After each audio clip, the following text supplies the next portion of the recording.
At dusk, residents continued putting together the pieces of their lives shattered by the most powerful tornado to hit central Mississippi in 10 years.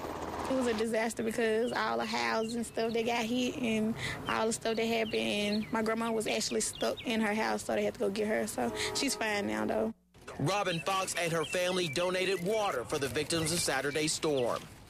Just ran through here, open this door up. In the minutes after the massive tornado passed, survival stories began to emerge. Mitchell Saxton took cover inside the walk-in freezer of his restaurant, the Red Eye Steakhouse. It's scary either way because you don't know, you don't imagine what's going on. You're just praying and thanking the good Lord, just hope the good Lord to save us, you know. His restaurant is still standing, but barely. The roof is ripped to shreds. Some walls buckled. He is grateful despite it all because he survived.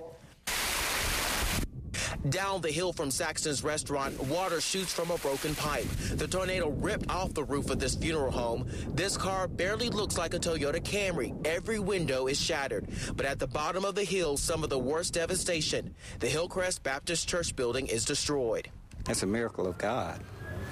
He brought me through that. Dale Thrasher was inside the sanctuary. He dove under the altar for protection. It may have saved his life. Saturday night, help is on the ground. The Red Cross has opened a shelter. They offer food, medical care, and a warm place to sleep. The parking lot of this shattered building is now a command center of sorts for relief efforts pouring in from across the state. This is the first time I've been through anything like this, but, it's one of those experiences that, will be with me for a lifetime.